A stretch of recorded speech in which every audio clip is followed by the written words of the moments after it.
As you know, your role will change as a parent, depending on what your child needs. Sometimes you're their coach. You get to support them in the mornings and as they get ready to take on the day. Other times, you get to really know who your child is by being their friend. But sometimes, you have to be their counselor when they're having a hard day, week, or even season. So parents, thank you for all that you do, and know that Steamboat Kids is here to support you.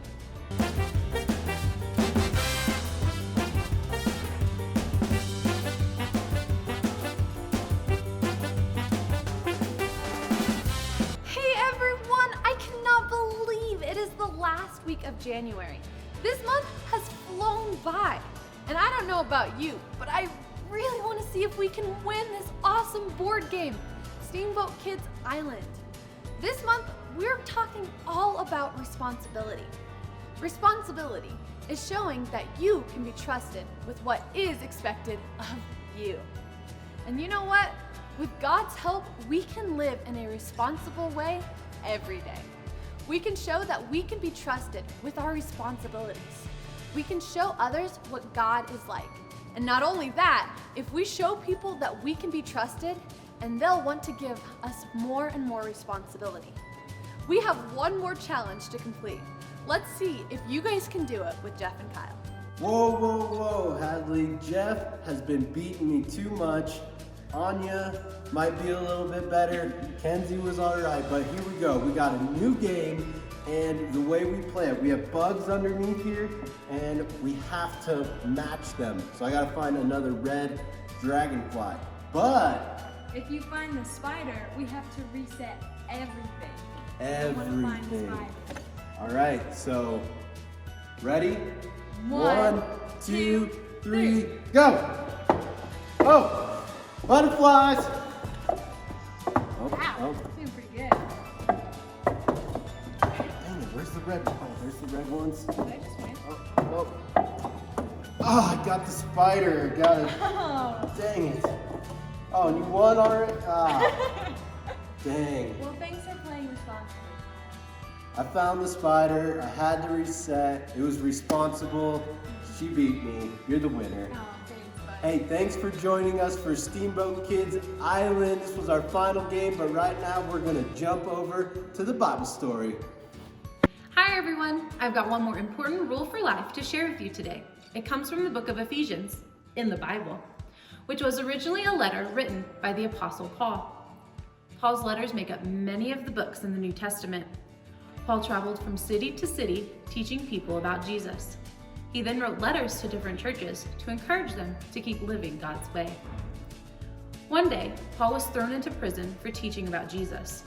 He didn't deserve to be in prison, and it was really hard to be away from his friends. But he tried to make the most of a bad situation. While he was in prison, Paul wrote a letter to the church in Ephesus to encourage them and remind them about the things that Jesus taught. Paul wanted to remind the Ephesians about what God had done for them and how it should change the way that they lived. Let's take a look at our Bible story to see what words Paul used to talk to these people. The Bible. It's 66 books of history, stories, letters, and poetry that fit together to form God's one big story. The epic adventure of how He created us and loves us so much that He made a way to rescue us. As we travel through the Bible, from Genesis to Revelation, we discover people who met God and found their lives changed forever. Now, for an amazing story, inspired by the book of Ephesians, chapter 4, verse 29.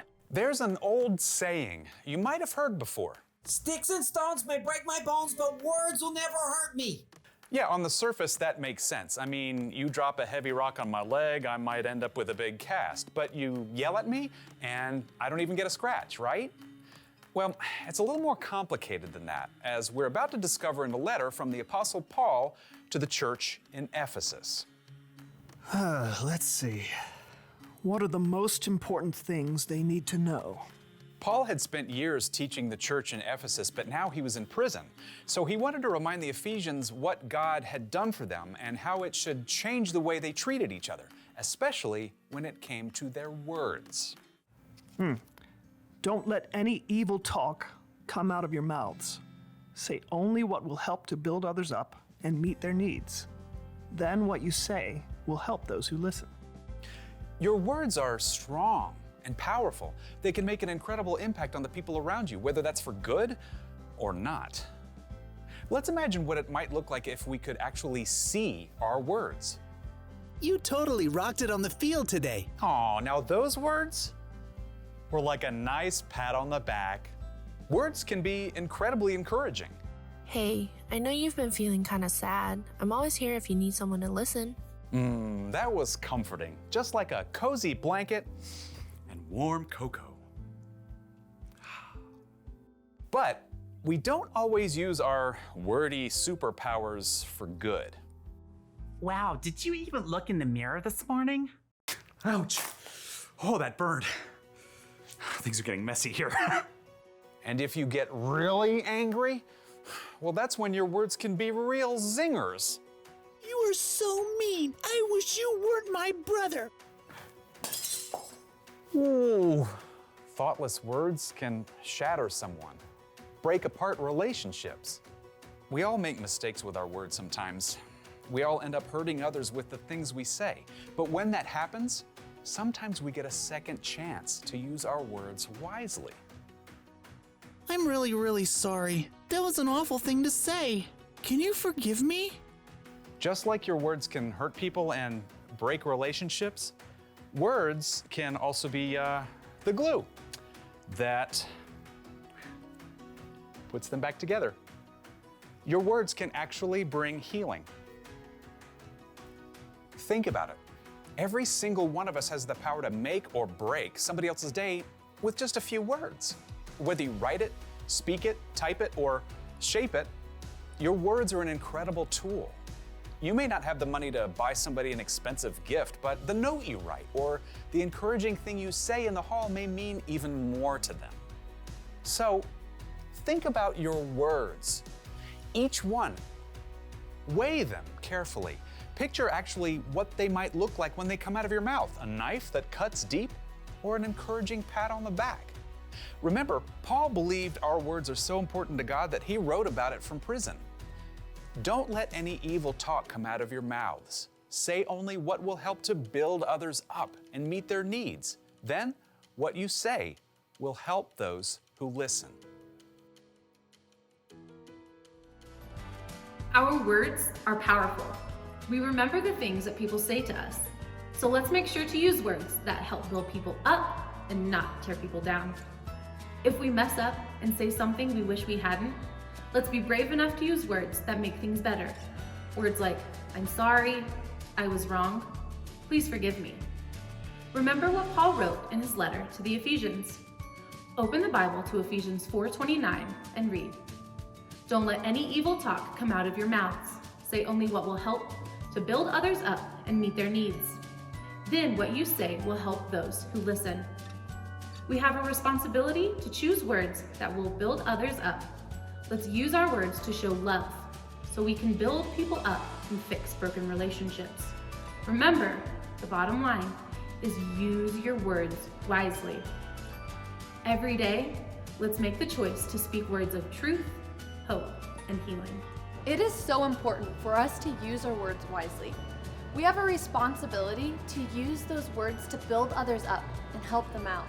We can also use our words to repair and bring healing to our relationships. That means we need to stop and think before we speak. We need to have the courage to say that we are sorry, and we need to own up to our mistakes.